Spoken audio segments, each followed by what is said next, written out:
Good morning. It is Friday, the 12th of January, and it's been a while since I've been out here. I haven't been doing a video outside, I think, since COVID. So I thought it would be time. This is what Santiago looks like right now. As you can see, beautiful weather. I think when the sun comes out, it should be fine. Good walking weather. It was -1 this morning, so a little bit chilly. But what I wanted to talk about today is looking back a little bit on the statistics and numbers from last year, trying to figure out what next year is going to look like. And Anton Pombo, I don't know if you know who that is, he runs the Gronse website. He wrote a little blog post that I'll link to below the other day, where he kind of sums up a little bit. I guess he's looking at the Pilgrim's office statistics that many people, all of us, have kind of looked at those statistics and looked through the numbers, but he looked at them and compared a little bit to 2022, and he found some trends and some interesting observations that I thought it would be interesting to go through here. You could read his article, I'll link to it as I mentioned. It's in Spanish, but I guess you can get Google Chrome to translate. He begins the article with trying to ask a little bit, is the Camino self-regulating a little bit when it comes to what Camino is popular, where people walk? Because about a few years ago, I remember we were very worried about people, the experience of the Camino from Sarria and in would be, it was so many people there that it will be not a very good experience. And it seems like it is self-regulating in a way, because there's the Camino Portuguese, for example, last year, 2023, has exploded in popularity, and that might be a result of the Frances being so collapsed, at least at the last bit from Sarria. So last year, 2023, we had 446,035 Compostelas. That's up a little bit since compared to 22, where we had 438,307.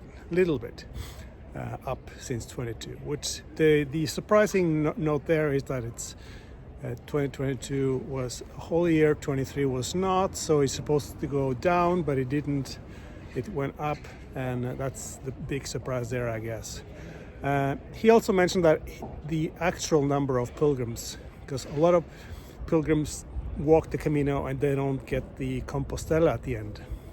So when we say we have 446,000 people getting the Compostela, it means that's the people that showed up at the Pilgrim's office in Santiago to collect the Compostela.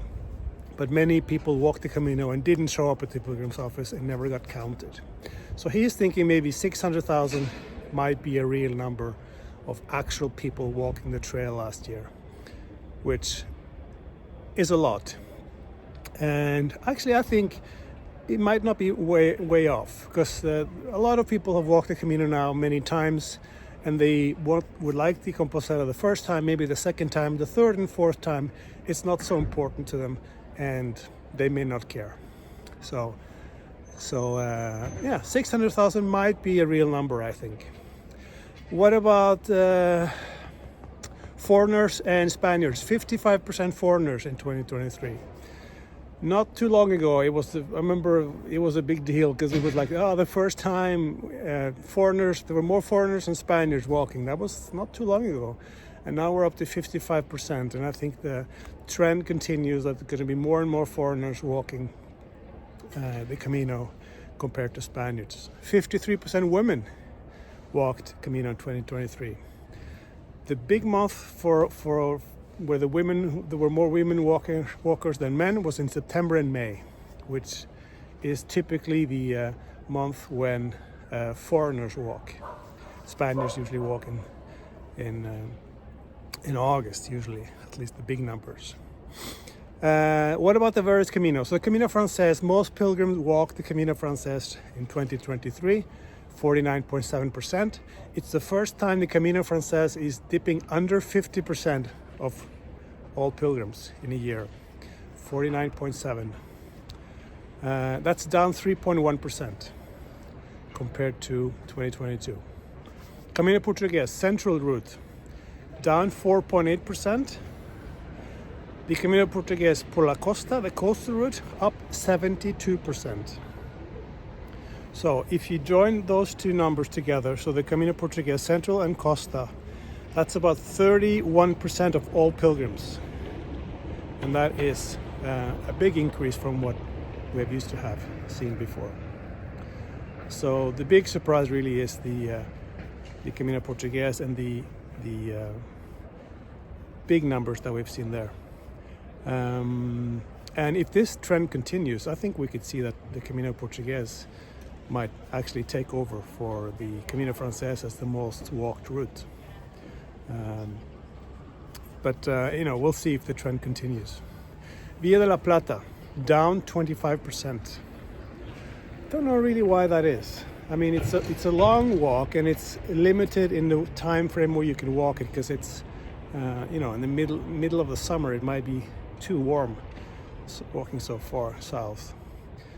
But it's down 25%. Camino de Invierno down 14%. The Northern Inglés more or less the same.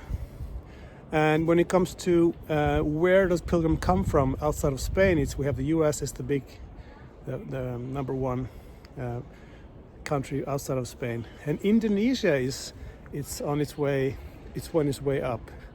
I also see that on the forum, on the Camino Forum. I see a lot of people now from Indonesia coming to visit, and I wonder why, because I don't know, has there been a book or kind of something going on in Indonesia that made the Camino popular? Because I think Indonesia is mostly a Muslim country. Anyway, it's curious, and also I've seen big numbers from visitors, big increase in visitors on the Camino Forum this Christmas and this January compared to last year. I don't know I don't think it's because there's a lot more Camino pilgrims wanting to research. I have just a feeling, I think it's just more Google liking the content that is on the forum. I'm moving up in the rankings a little bit, meaning I'm showing up on people's searches more. But I think I should probably do a video on that later on. Anyway, that was a little bit of a video from me. I think 2024 is going to be a good year. I hope so. I hope that you have a good planning, and I hope that you find the Camino Forum useful in your planning for your walk. And hope things are good where you are, and stay safe. See you soon.